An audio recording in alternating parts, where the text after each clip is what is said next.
Good evening, gearheads. Welcome to Speed City, your Sunday night with Speed City. This is John Massengill sitting in the studio and joined by Jonathan Green and Les Kaiser. Good evening, gentlemen. You guys ready to talk some motorsports? Heck yeah. All right. Well, we got a great show. We are fired up because we got lots to talk about. We're going to talk some Formula One, actually quite a bit of Formula One. We're going to talk about Ferrari Superfast engine for 2021. Codename Superfast. We're going to talk a little NASCAR, a little IndyCar, the Rolex 24 Daytona. We got the Roar next week and the Rolex 2 weeks from now. So we're going to talk about that. Lots more stuff all the way up and down the gamut. And I think I want to start with a little Formula One. In fact, let's start with that Ferrari Superfast engine. Jonathan, you're the one that wanted to talk about this. I dug into the technical details. Yeah, go ahead. Yeah, I mean, as you know, in January, there's not too many great stories going around. Once you've had Marzipan and you've had Vettel settling in, and you've had a few other stories like Haas building monoliths in Maranello, really not a lot going on. So I thought this was an interesting story because the Achilles heel, to use my education, for Ferrari last year was definitely a draggy car, as they described it, and a low-powered car.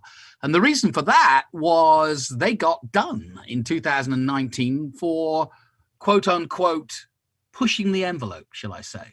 I won't use the words that sounds like a fast cat in the jungle. They weren't doing that, but you could say they were pushing the envelope a little. Yeah, and what they were doing was basically burning more fuel, and they were kind of tricking the system.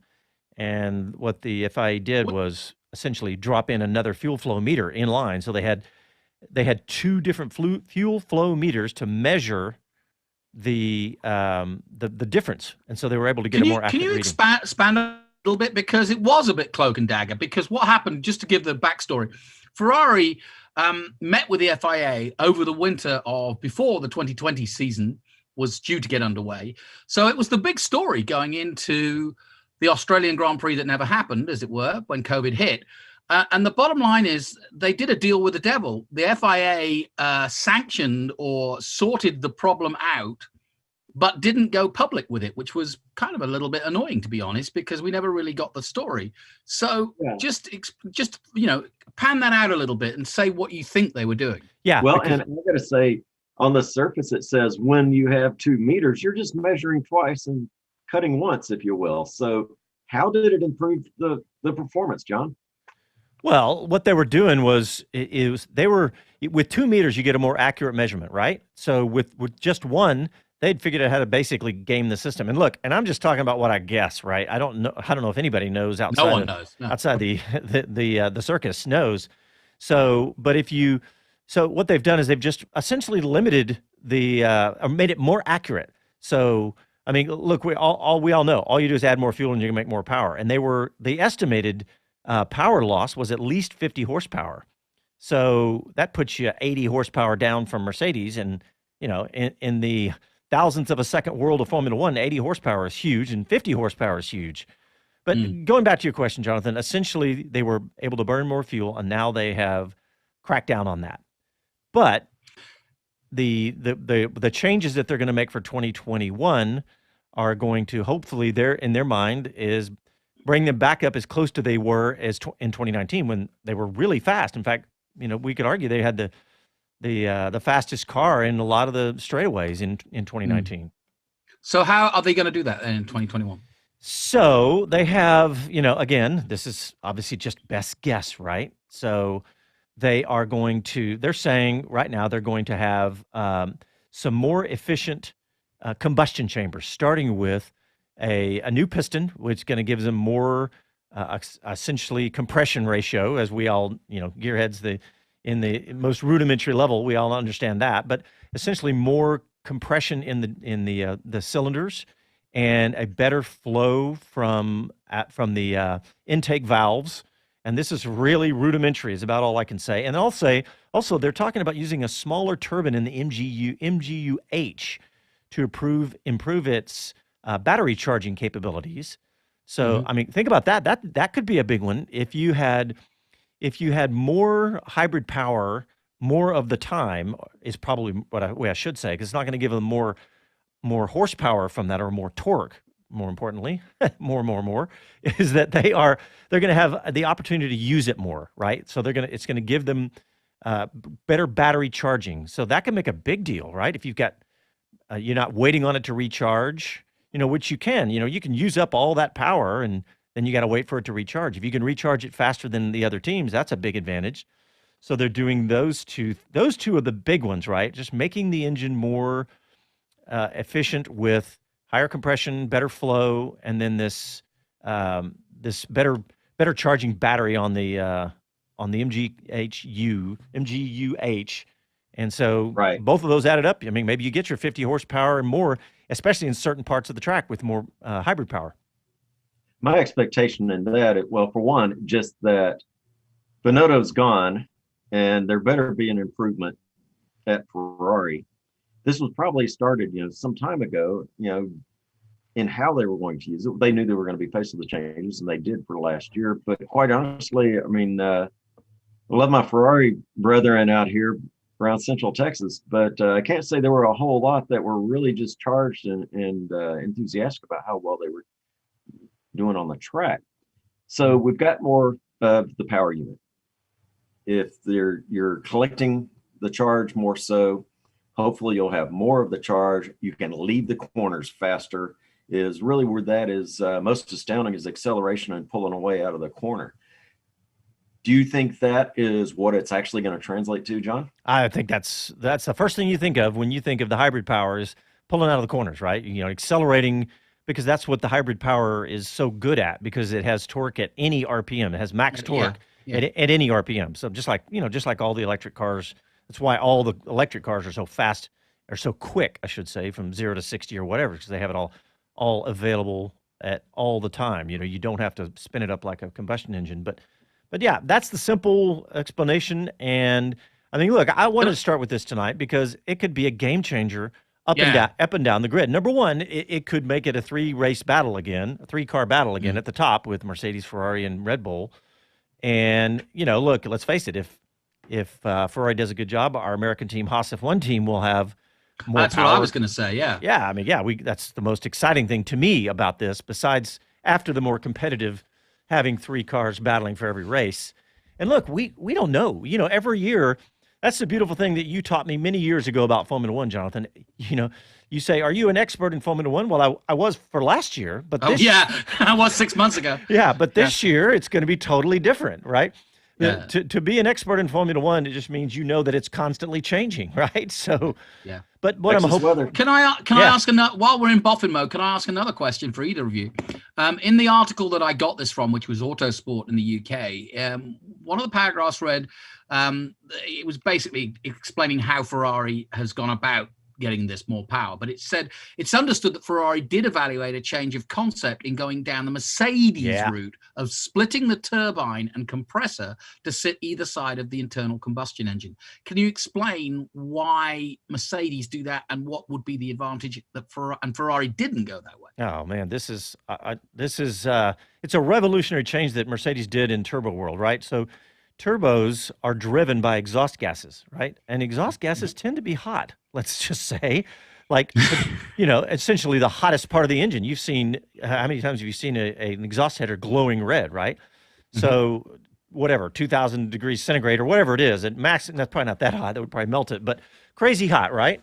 And so what you don't want on your intake side, you don't want hot air going into the engine, because it's less dense, you don't make as much power, it causes pre-ignition, there's on and on and on, the negatives of having hot air going into the engine, right?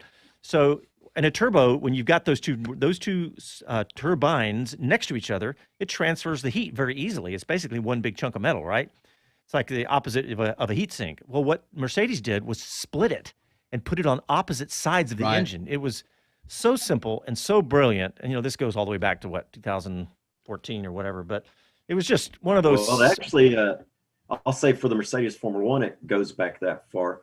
As I understood, and I learned some time ago, and there was an article that said that this was actually a design of a diesel motor long ago that first had that, and that it was not easily serviceable and things. There were some other kind of mechanical related items from servicing it, why they got away from separating the impeller and the compressor.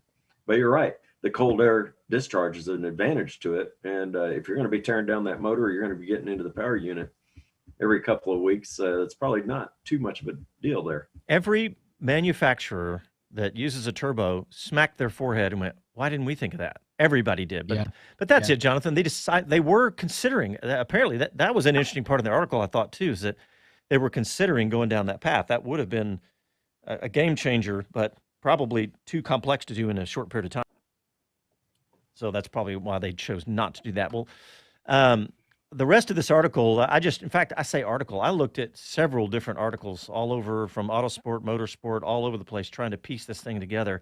And apparently it was kind of a leaked memo or something is where this all came from. But I mean, the bottom line is, let's just hope that Mercedes has some competition from Ferrari next year.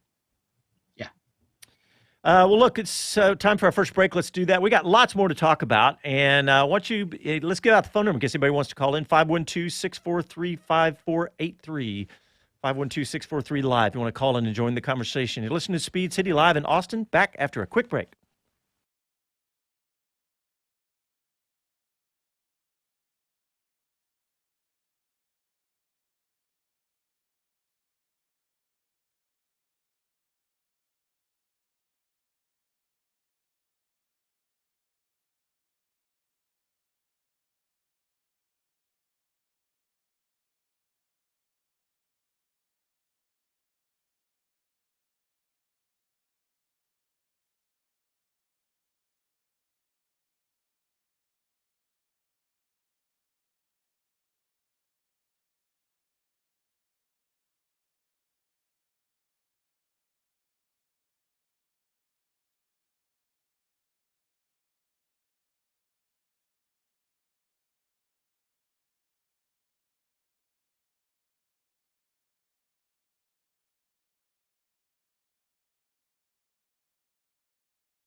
Roger Hayden, Factory Yoshimura Suzuki.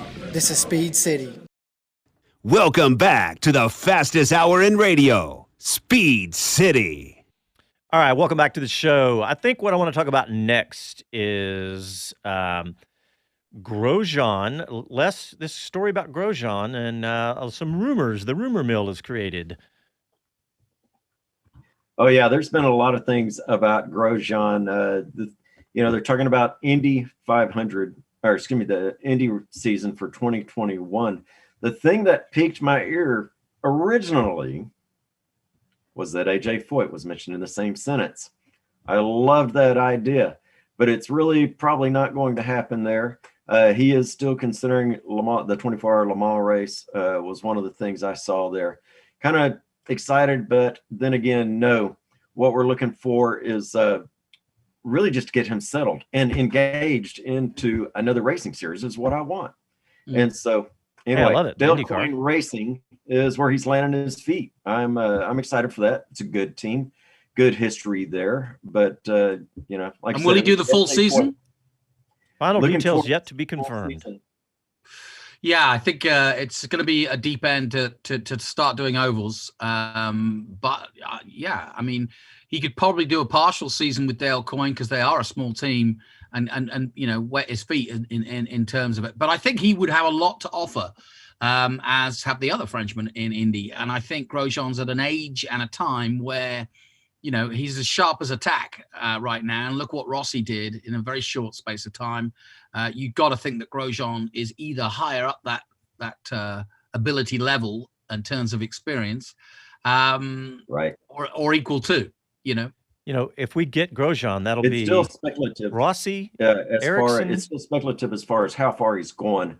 But Dale Coyne Racing, apparently, there's some pretty strong indicators that's who he's working with now. Yeah, it's not finalized, but if he comes in, we'll have F1 drivers. We'll have Alexander Rossi, Marcus Ericsson, Takuma Sato, Sebastian Bourdais. All that would be, I don't know how many F1 drivers we've ever had at one time in IndyCar, but that's a lot. So, hey guys, we got a caller on the line. We have Adam on the line. Hey, Adam, welcome to Speed City.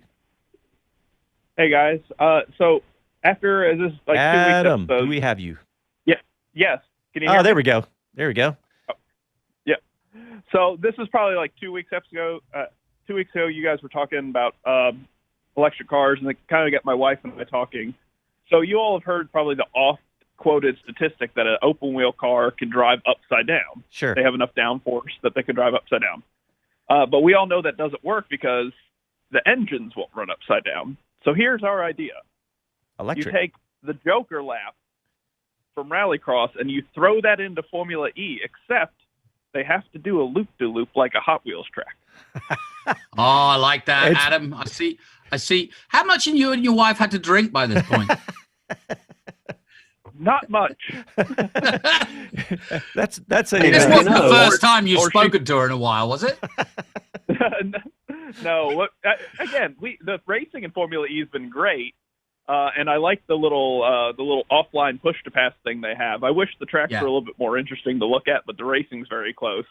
And I thought, it's about the pinnacle of motorsport. Just go ahead and throw a loop-de-loop in there. Don't let Jonathan discourage you. Don't let him discourage Exactly, you. Adam. Don't take any notice of me. I'm just a rude Englishman. And this would kind of fit in my mind the way Formula E has, embraced the crazy or the different or whatever. Why not? Why not? I mean, you talk about getting some eyeballs. Well, and you could have a big round billboard in the middle for advertising as they went round. There's the brilliance of Jonathan Green right there. Show me the brought to you by Hot Wheels. Hot Wheels, of course. Hot Wheels, the natural sponsor. Travis Pastrana. Yeah, Travis. The Evil Knievel turn. Yeah, I love that. Hey, Adam, what else you been paying attention to in motorsports this week? It's been kind of a quiet week on the Formula One subreddit. I actually hopped on there right before I called you guys just to see if anything interesting's happening. I am looking forward to the virtual Grand Prix coming back. Yeah. I know F1 has announced that, so I'm looking forward to the quartet of Lando and George, Alex, and Chuck hopping on streaming again. That was great. That was one bright spot. That was one bright spot from the beginning of the season when we weren't sure we were going to get anything at all. Watching Chuck and George play truck driving simulators together was a hoot. So I'm looking Adam, forward to that. And ask you a question. Yeah. There's quite a few driver lineup changes for this year. Which particular combination are you looking forward to? Whether it be Alonso coming back, whether it be Sainz at Ferrari, or Ricardo? Well, I mean, I'll be honest. I'm just such a diehard McLaren fan that Danny and Lando. I'm excited for you then. Yes, Dando my wife's a huge Daniel Ricciardo fan, and I'm a big McLaren fan. So this is going to make watching the race weekends a lot easier for us because we can root for the same team. And then I think they're going to be funny together. Sure. I am cautiously optimistic this year for McLaren because I think the switch to Mercedes power may take them a year to get used to. They're not going to pick it up the first year like I think everyone's hoping for. But with the regulation changes, maybe after that, they'll have a really good season. So I'm excited for that. I'm excited to see Seb and Lance at Aston Martin because I think maybe some of the pressure of not being at Ferrari, we'll get back to seeing the Seb that we liked at Red Bull. So that's a good point. We love Fred. I have a sticker of Fernando on my Focus RS. So nice. We're excited to see him back at Renault. I will say that was the one bit of F1 news that just popped in my mind. With Cyril out at Renault, I think any team midfield on down would be crazy not to snatch him up. After dragging Renault back from, I agree. P5, P6 in the championship to regularly getting podiums, it's a crime if he doesn't get another team principal job. I'm glad you said that, Adam, because that we're going to talk about that tonight. Because I know Davide Brivio from MotoGP. Well, we all do because MotoGP comes here, and we obviously cover bikes as well. And he's now in the mix. But Cyril Abatable, like you said, did a hell of a lot for Renault. And it's a strange story because the story came out in this way, which was Davide Brivio is coming to from MotoGP to Alpine Renault, and Cyril Abatable will take a management job, an upper management job in Renault headquarters, but will remove himself from the Alpine racing team.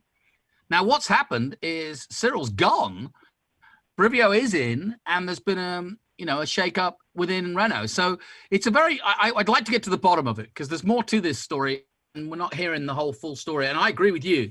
Cyril would be a real add to any Formula One team. Yeah, I'd like to see somewhere like Williams or Haas. Maybe Cyril get in and fire Mazepin. That would be a good start. But yeah, like Haas or Williams or Alfa Romeo, Sauber. They're going to be Sauber to me forever. And maybe they pick him up, and he has that kind of magic touch. Hey, Adam, thank you for calling. But before you go, how much boost are you running on your Focus RS? Oh, stock boost. I haven't messed with it at all. It's got a skid plate mud flaps. Well, that's really embarrassing. I'm sorry. Hey, Adam, I do have a different question for you, though, because I know you've been following things. People keep lobbying ideas for the second fixed Formula One race or the second Formula One race in the United States. What's your vote? They built a purpose-built track in my backyard in Kentucky. That would be great for me. But I don't know. I would love to see. I know Laguna Seca is too short for F1 cars. They'd be sub 1 minute laps. I would love to see Indy. That was my very first Formula One race was at Indianapolis, and it was 2006. I missed the tire debacle by 1 year. Funny story. I would have gone to the race in 2005, except on my way, I had a blowout on my rear tire. Oh, that is ironic. Yeah, and being young, I had to limp it home on a spare because I couldn't afford to buy a tire. I had to get my parents to pay for it when I got home. Well, Adam, thanks for tuning in. Thanks for calling. We appreciate it, buddy. Before you go, I've definitely got this. We can work on this together off air, but I think the Kentucky Dando Derby. I can see this happening. So Kentucky men's basketball, our other passion, has had fantastic luck with Australians, as well as our football team. They've had Australian punters come and be their kicker. So we would love to have Daniel come visit Kentucky. I'm sure we could find him a horse to ride. The honey badger loves a glass of bourbon now and again. There you go. Well, and I have put in the application for him to become a Kentucky Colonel. I myself am a Kentucky Colonel, and I'm hoping I can pull it off. It takes some time, but I may need some help getting the certificate to him. We'll assist wherever we can. You know somebody. Adam, thanks a lot, buddy. Appreciate it. Thanks, Adam. Appreciate it. Guys. Speak you soon. All right. So he's good value. I like Adam. I know he's good. He's fun. Thanks for calling. We've heard Ricardo's Texas accent. What's a Kentucky accent going to sound like from Ricardo? Oh my gosh. There's value right there. Yeah. Hey, Jonathan, let's talk about what you were talking about with Adam is Batterbowl. I mean, when they did the announcement about Rivio, I mean, it was like Cyril he just disappeared. It was completely silent, all that. I was like, what the heck happened? Oh, and also it was a big shock to the MotoGP community because he's been a stalwart of both World Superbikes and MotoGP for many years now. Lovely guy. And I don't think anybody saw this coming. Yeah, I mean, it was completely out of the blue, and it must have been a pretty ugly discussion internally. As when nothing's prepared and nothing comes out quickly, you think something really happened, internally to mess it all up. So I think promises were made and promises weren't kept, and Cyril went, "I'm out of here." Yeah, that's what usually happens in that corporate kind of thing. Yeah. Hey, you also put in a little story about the driver gap at Aston Martin that they must address in 2021, Jonathan. Yeah, this is an interesting story. I mean, obviously, as you know, Vettel and Stroll together, it'll be interesting to see how they gel. The good thing for Vettel is he won't feel the same threat immediately that he did with Charles Leclerc. And I also don't think the team will close ranks for obvious reasons, the way they did at Ferrari around Leclerc. And what I mean by that is Stroll's a good kid. We know him. His dad owns the team. I don't think he's going to be left out in the cold. And I think the whole idea of bringing Vettel in is to nurture this kid who his dad's, is the owner of the team's protege and has been, since Doc. So I expect a decent working relationship with them. Vettel's also bought shares in Aston Martin, so he is invested. I like that. It's a very new model for Formula One. So, yeah, but then again, are they both going to have to up the game for the new look Aston Martin? Yeah. Yeah. Hey, speaking of Aston Martin, what do you guys think of? Actually, sorry, I want to ask you guys what you think of this new livery for the Alpine. I'm just trying to get it to load here. Well, it's a winter livery, they call it. They didn't say it was going to be black. So, yeah, that's true. This is an interim winter livery display. Yeah, that's right. That's what it was. That's what I was looking at going. I'll say I do like it. Mm-hmm. It's got enough of the dark colors, but it is cool looking.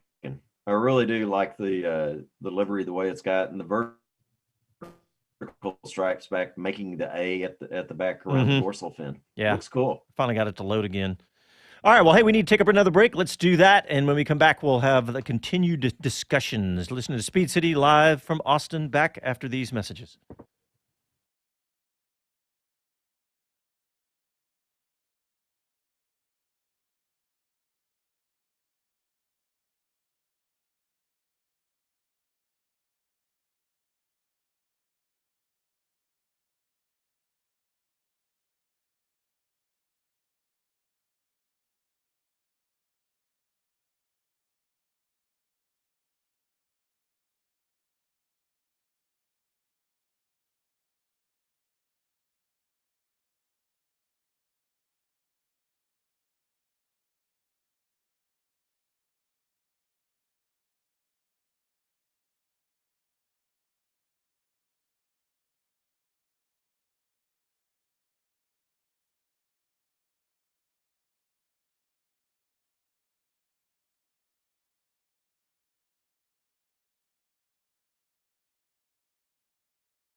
Hi, this is Magnus Walker. Greetings from downtown LA, and thanks for tuning in to Speed City. Keep Austin weird and get out and drive. Pedal to the metal.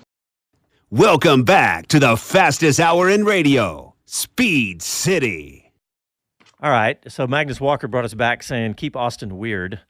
I think I want to play this clip. In Speed City, we've got a special item coming up with Magnus.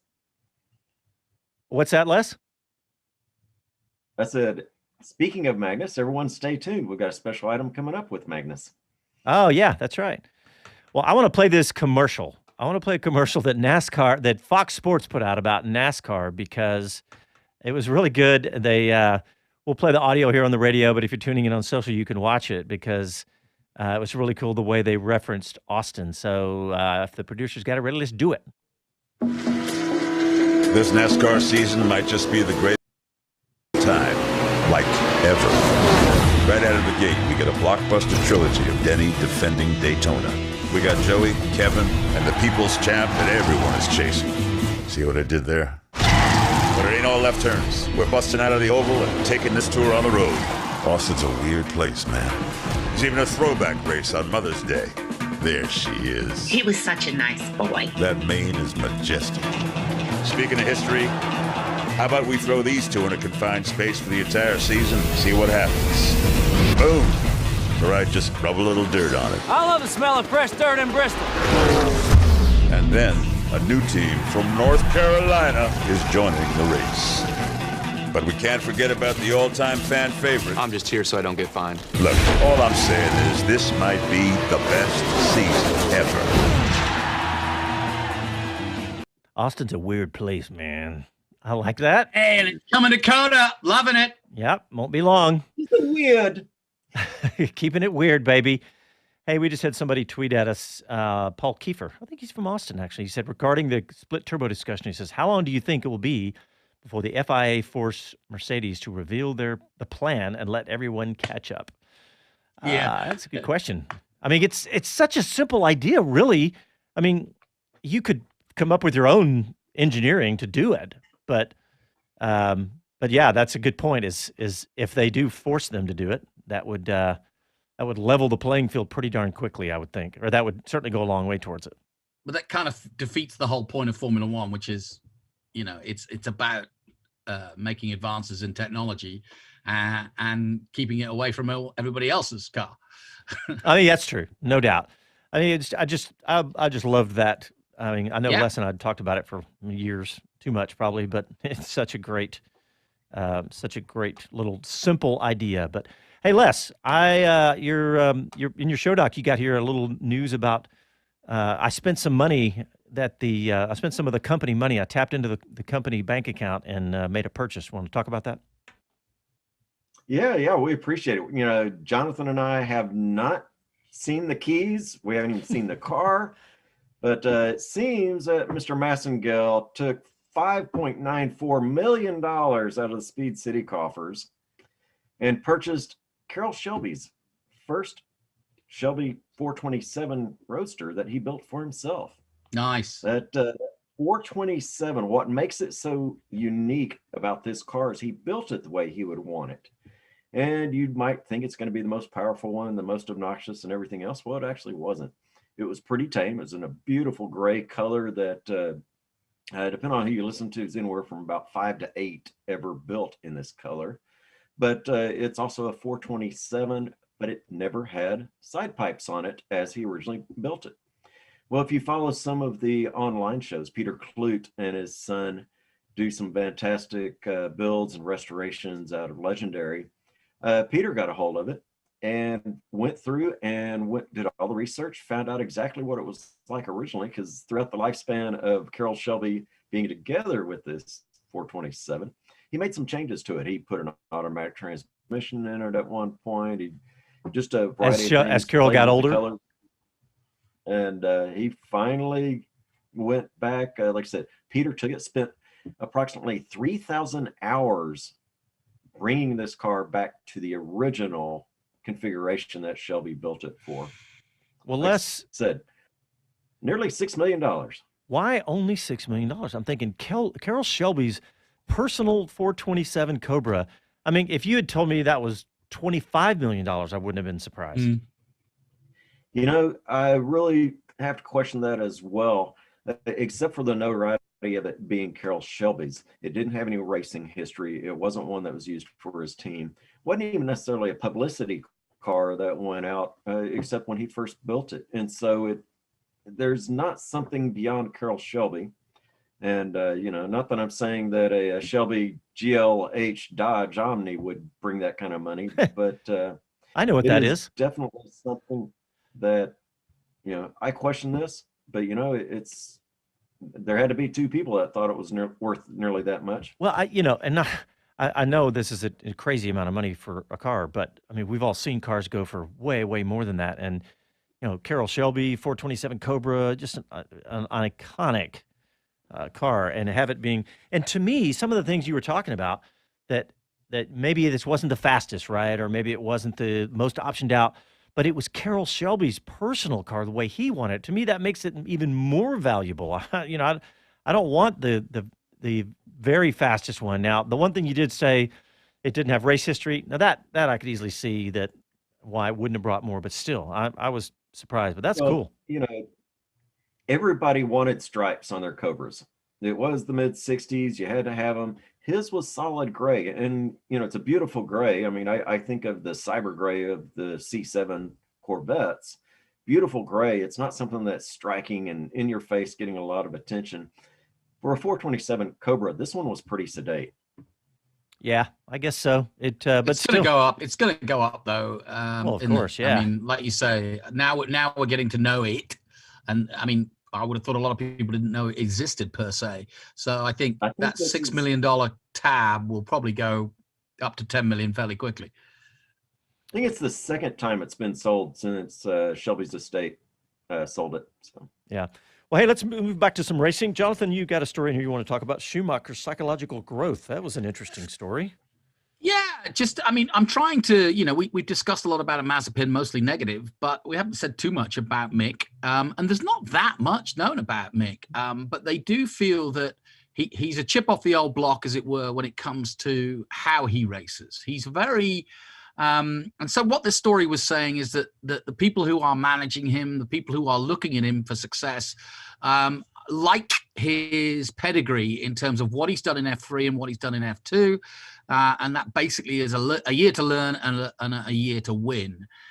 So he has that sort of thought process like his father, which is once he gets his head around it, then he starts winning and he wins big. Last year was a good example. He didn't start brilliantly, and he was up against Callum Ilott and fellow academy drivers. But by the second half of the season, he was win, win, win, win.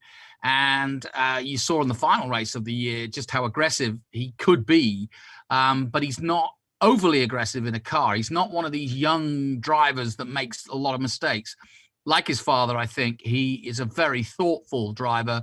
He looks after the equipment and doesn't push unnecessarily, and also beds himself in. All of which I'm bringing up because that all bodes well for Haas. Two young drivers. They're going to be not lost, but they're going to be, it's going to be a massive learning curve.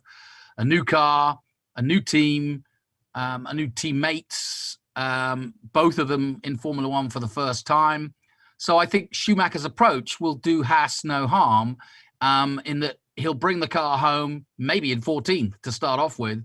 But let's hope that if that psychological and preparational view of Schumacher continues in Formula One, then by the second half of the season, he could be knocking on the points door and be fighting people like George Russell for points.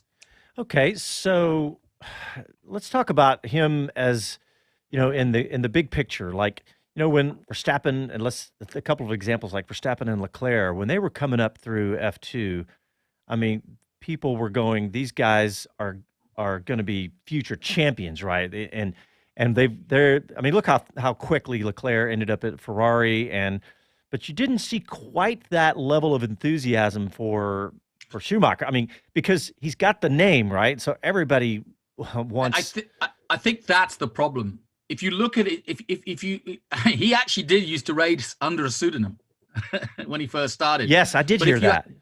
Yeah, but I think that's the problem, is that he's achieved. I mean, if you parallel his career with Lance Stroll's career, they pretty much achieved the same things, which is, every championship they've been in. Now, Mick took a different route. He went to Asia.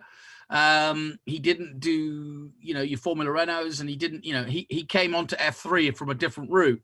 But once he got to F3, he was midfield first year, champion the next, F2, midfield, champion the next. So not dissimilar to Stroll. And I think, honestly, the comparisons about the superstar that Leclerc was coming up, and others that you mentioned, I think that was reserved because of the name. It's just too easy to compare him to his father. And I think people will make mistakes, especially the German media, expecting him to achieve greatness, which may or may not happen. The fact that he's even made it there under these circumstances is incredible, given what's happened to his father and given the target on his back. I mean, a parallel would be Marco Andretti is finally hanging up the helmet after trying to emulate his fathers and Yeah, grandfather. good point. And so, it's never easy. It's never easy. And I think Marco's a good example. The media were always on him and the expectations were always on him. And he did a pretty good job. I mean, I've seen Marco put in some great results, including a pole position at Indy. But, he just wasn't Mario Andretti. Yeah. Yeah, that's a tough, big shoes, as they say. That's always tough. And I think Mick has got himself in a good spot, so we'll see what happens. And yeah, the other thing to say is the clever thing about what they've done with Mick is that they kind of shrouded him from the media. We don't know much about him because his management team was the same as Michael's, and because of the name and because of the media absolute frenzy whenever he finally did step out of the shadows. Everybody wanted, look at Ralph's attention when he came into Formula One. So, the guy's got a target on his back. I'm delighted he's at Haas. I think that's the right move for him in Formula One, and he'll be able to grow there. Yeah, I hope so too. And they've got, that was their whole plan, right? They're going to have these two rookie drivers and to give them a chance to make some mistakes and grow, because Haas didn't really expect to be fighting it much higher than they were last year. So why not? It's the perfect opportunity for him. I think it's not a bad idea. But guys, let's go ahead. Well, I was just saying, let's grab a break real fast, Jonathan. And what were you going to say? And we'll grab it after the break. The other thing I've reminded you of is Jock Clear, one of the best in the business, the man that took Jack Villeneuve to his world title, will be engineering Mick Schumacher. Yeah, good point. Good point. All right, well, let's go ahead and take our last break. When we come back, we'll continue our discussion live from Austin, back after these messages.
Hi, this is Jay Leno from JayLenosGarage.com, and you're listening to Speed City. Welcome back to the fastest hour in radio, Speed City. Hey, guys, I was looking at a story. IndyCar testing next week, starting at, looks like it's Sebring. AJ Foyt, Carlin Racing, Chip Ganassi are going to take to Sebring short course on Monday to kick off the festivities. Looks like we've got Sebastian Bourdais is going to be there. His teammate Dalton Kellett and Max Chilton will also drive Monday and Tuesday. All four of Ganassi's drivers will venture out in their cars. This is a story I saw on Racer.com. Scott Dixon, Marcus Ericsson, newcomers Alex Powell and Jimmy Johnson. I've heard of that guy. I think he's. I tell you what, yeah, I'm excited for Indy and NASCAR this year.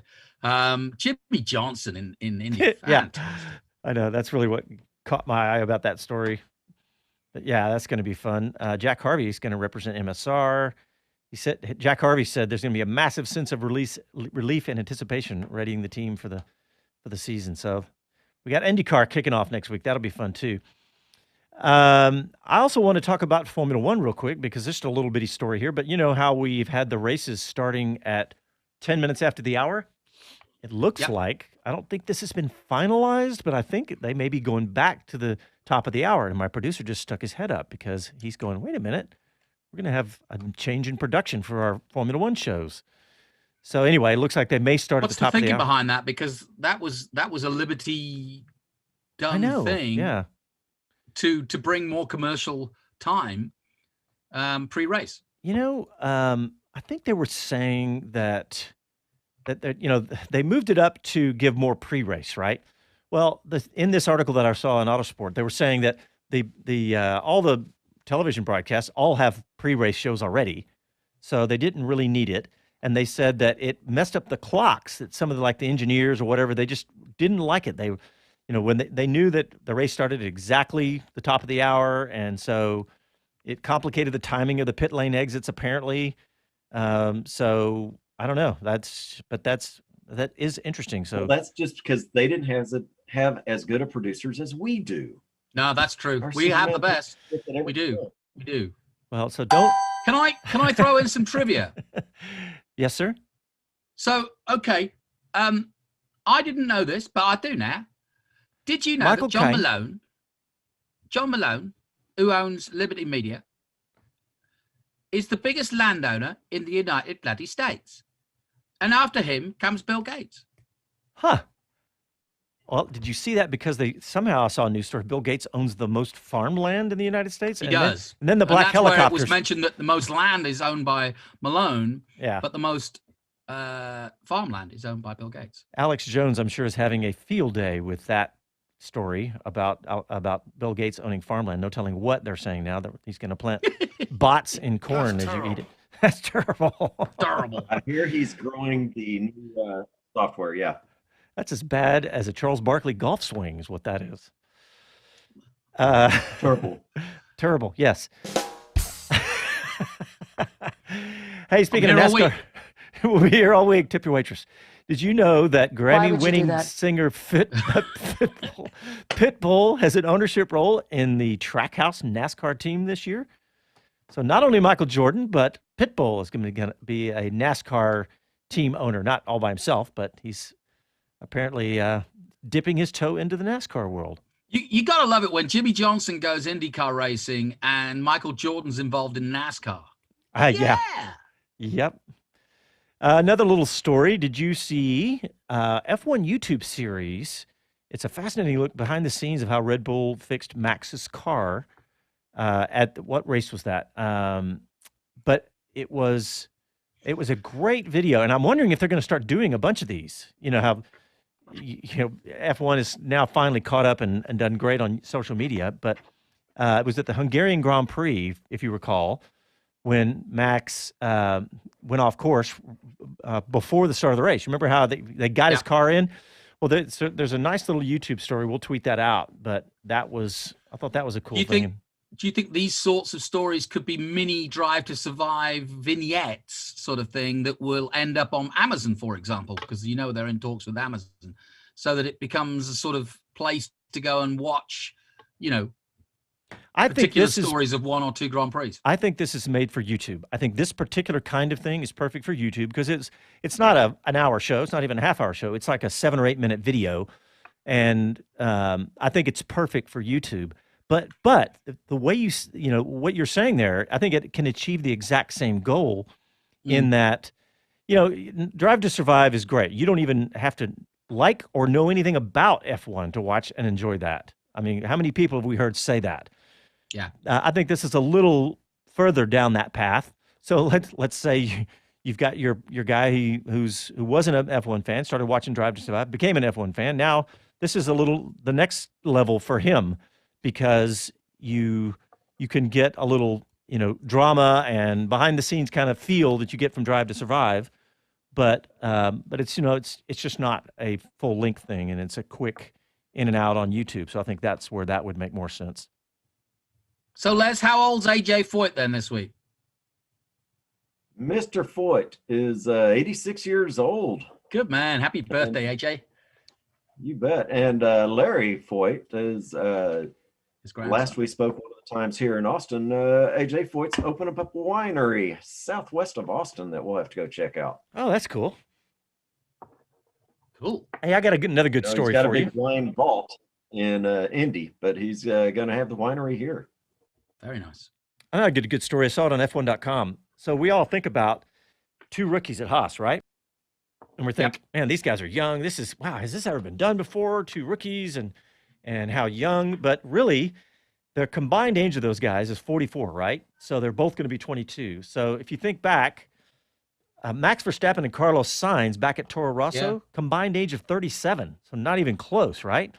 So because Verstappen was 17, so not even close. And then thinking of some more like Esteban Ocon and Pascal Wehrlein at Manor, they were combined age of 40. So what about when Raikkonen came in to Sauber? Let's see if that's on the his list. Teammate?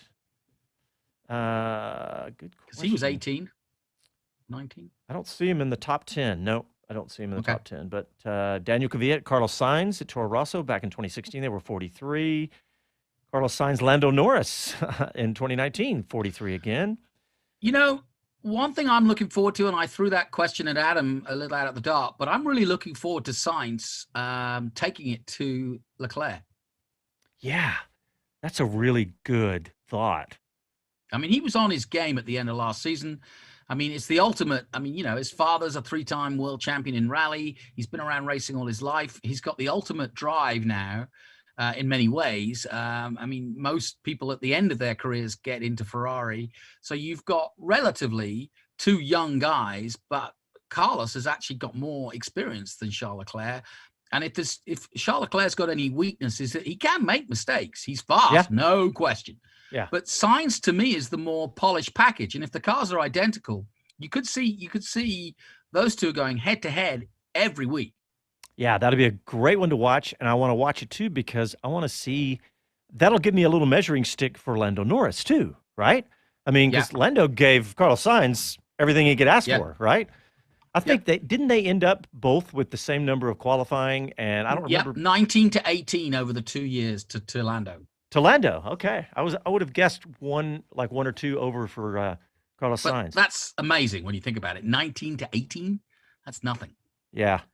And Les, what were you saying about Sainz on the chat? You said his. Yeah, well, you got to remember, Sainz is second generation. He's got dad who has had has been in the paddock all his life, getting kind of the lay of the land, the culture of the racing world, and seeing this even, I mean, from young. So and by the way, Dad's still racing at the Dakar. Yeah, Dad's not done yet. You know what, guys? We didn't talk at all. We've gone the whole show, and my number one story that I put on here was Charles Leclerc tested positive for COVID-19. Did we not talk about that that was this week, wasn't it? You may not have done. No, I guess it all blurs into one in the middle of a pandemic. I know. Yes, it really does. Okay.